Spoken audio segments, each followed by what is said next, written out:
Hi viewers, welcome to our channel. ప్రస్తుతం మనతో పాటు సీనియర్ జర్నలిస్ట్ దాము బాలా సర్నా వారితో మాట్లాడదాం. నమస్కారం సార్. తెలుగుదేశం అధికారంలోకి వచ్చాక ఇప్పుడు అధికారుల పైన వేట మొదలు పెట్టిందని చెప్పేసి వార్తలు రావడం చూస్తున్నాం సార్. తెలుగుదేశం మీడియానే ప్రచారం చేస్తుంది. అందుకు తగ్గట్టుగానే అధికారులు రిజైన్ చేస్తున్నారు, వీళ్ళే కొంతమందిని తీసేస్తున్నారు అంటున్నారు. అసలు ఎందుకు ఈ వేట, ఏం జరిగింది సార్? చంద్రబాబుకు ఉన్న అదృష్టం ఏంటంటే మీడియా ఆయన ఏం చేసినా దాన్ని చుట్టూ ఒక కథ అల్లి బ్రహ్మాండంగా దాన్ని ప్రొజెక్ట్ చేయడం.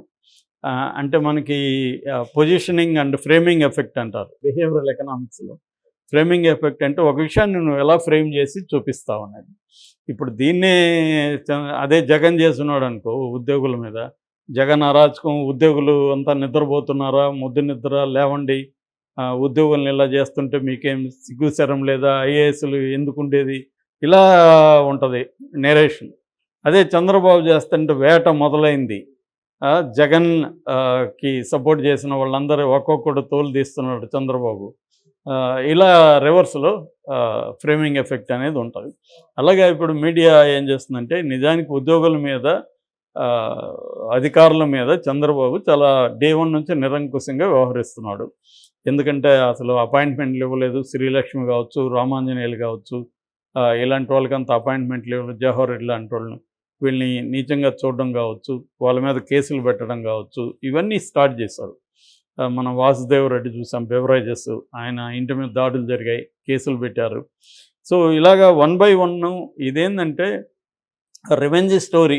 రివెంజ్ వచ్చి మొదట అధికారుల మీదే స్టార్ట్ చేశారు. తమకి గతంలో ఎవరెవరు ఇబ్బంది పెట్టారు ఇది. మళ్ళీ జగన్ కూడా అదే గతంలో చేశాడు. జగన్ కూడా తెలుగుదేశం ఆయన ఎవరు వెంకటేశ్వరరావు, ఏబి వెంకటేశ్వరరావు లాంటి వాళ్ళని జగన్ ఎలా వేధించాడో చూసాం.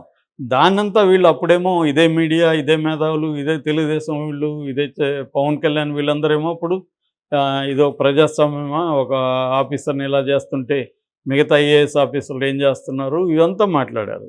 ఇప్పుడు సేమ్ అంతకంటే రెట్టింపు ఇంకా పవర్ఫుల్గా చంద్రబాబు చేస్తున్నాడు జగన్ కంటే కూడా. ఎందుకంటే జగన్ కన్నా ఒక బలమైన మీడియా అపోజిషన్ ఉంది. చంద్రబాబుకు అటువంటి అపోజిషన్ ఏమీ లేదు.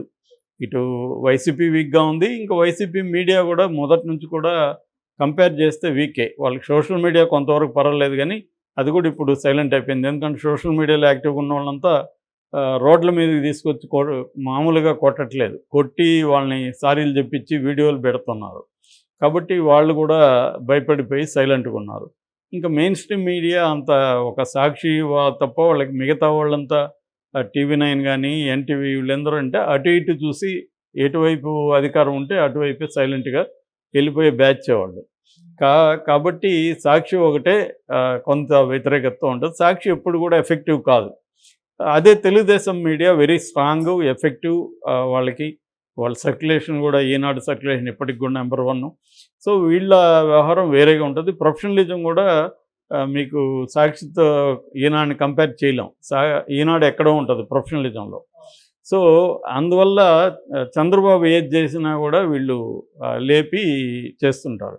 నిజానికి అది చంద్రబాబుకు కూడా నష్టం అవుతుంది. ప్రతిపక్షంలో ఉన్నప్పుడు ఓకే, జగన్ మీద చేయడం వల్ల ఉపయోగపడింది. ఇప్పుడు చంద్రబాబు చేసేదాన్ని ప్రధాని సమర్థిస్తే జనాలకి అర్థమవుతుంది కదా. ఇప్పుడు డీసీ మీద, డెక్కన్ క్రానికల్ ఆఫీస్ మీద దాడి చేశారు, దాన్ని కూడా సమర్థిస్తే ఎలాగా? అట్లాగే అధికారుల మీద 1 by 1 చర్యలు తీసుకుంటున్నారు. వాళ్ళు ఒకవేళ కేంద్రానికి వెళ్తూ ఉంటే కూడా కేంద్రంలో కూడా వీళ్ళ పరపతి ఇటువంటి దానికి ఉపయోగిస్తున్నారు.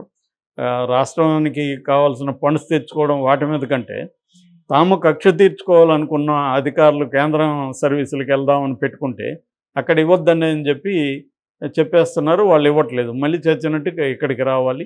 సో చంద్రబాబు కోపానికి, ఆగ్రహానికి బలవ్వాలి. ఇది జరుగుతోంది వరుసగా. ఇప్పుడు సీతారామాంజనేయుల్ని అదే చేశారు. అసెంబ్లీ సెక్రటరీ జనరల్గా ఉన్న పీపీకే రామాచారుల్ని పీకేశారు.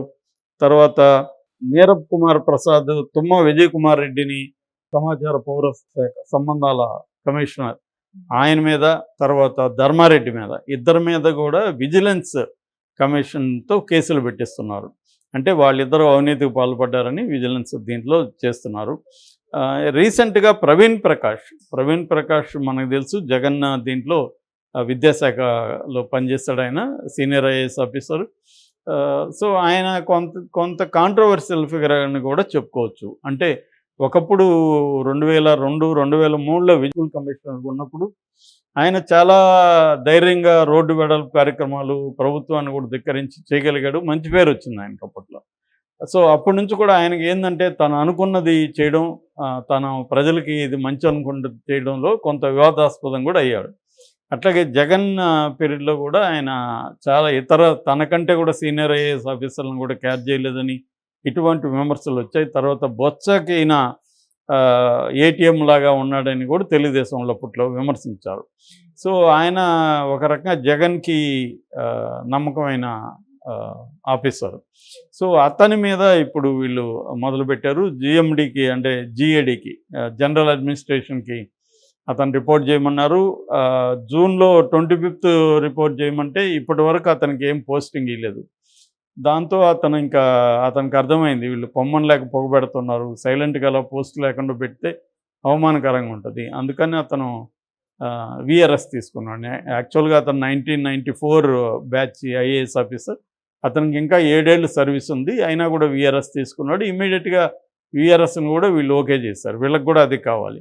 అంటే రకరకాల పద్ధతులు ఈ అధికారుల్ని బ్యూరోక్రాట్స్ని పగ తీర్చుకోవడం అనేది కనపడుతుంది. మనకి సిమిలర్ నేను అందుకనే చెప్తుంటా ఏ పొలిటికల్ పార్టీకి తేడాలు లేవురా బాబు అని.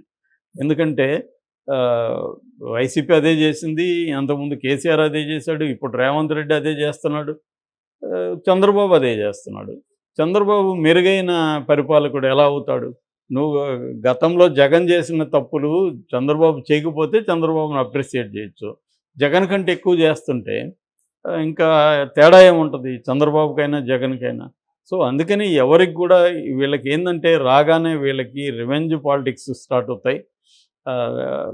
గత ప్రభుత్వంలో ఎవరెవరు తమకు వ్యతిరేకంగా ఉన్నారు, ఆ ప్రభుత్వానికి అనుకూలంగా ఉన్నారు, వాళ్ళని పగ తీర్చుకోవడం, వాళ్ళని ఇబ్బందులు పెట్టడం ఇది జరుగుతుంది. సివిల్ సర్వెంట్స్ పరిస్థితి చూస్తే చాలామంది సివిల్ సర్వెంట్స్ పుస్తకాలు రాసినవి నేను చదివాను. వాళ్ళ పరిస్థితి చూస్తే ఏంటంటే వాళ్ళకి చాలాసార్లు ముఖ్యమంత్రిని ధిక్కరించి చేయలేరు. ఒకప్పుడు అది సాధ్యమయ్యేది కానీ ఇవాళ లేదు.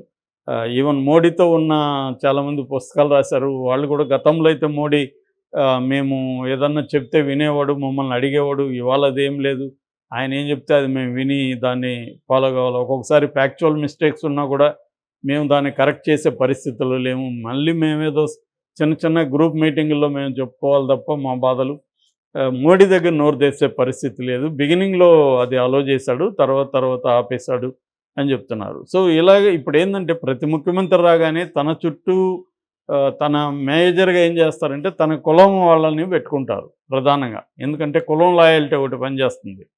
సో చంద్రబాబు రాగానే కమ్మా సెక్షన్ డామినేటు, అక్కడ ఆయన రాగానే జగన్ రాగానే రెడ్డి, ఇక్కడ రేవంత్ రెడ్డి చూస్తే మేము కంప్లీట్గా రెడ్డి. మొన్న అనౌన్స్ చేశారు కదా నామినేటెడ్ పదవులు, మొత్తం లిస్టులంతా రెడ్డి అని కనబడుతుంది మనకి. సో ఇక అంతకుముందు కేసీఆర్ చూసినప్పుడు వెలమ బ్యాచ్ మొత్తం ఇప్పుడు ఫోన్ ట్యాపింగ్ కేసులంతా ఆఫీసర్లంతా వెలమాస్. అంటే ఇది మనకున్న ఫీడల్ నేచర్.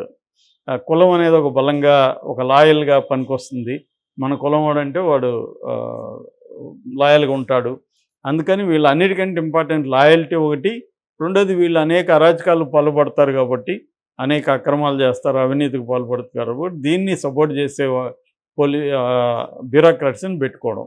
ఇది మొత్తంగా మనకి ఇండియాలో ఇవాళ ఇది కొత్తగా వచ్చిందేం కాదు, ఇది ఎప్పటి నుంచో ఉంది, ఇది కంటిన్యూ అవుతుంది. అందుకని ఎవరు వచ్చినా అంతకుముందు ఉన్న వాళ్ళని పగ తీర్చుకోవడం. మళ్ళీ ఇప్పుడు జగన్ వస్తే ఈ క్వార్టరీ మీద జగన్ పగ తీర్చుకుంటాడు.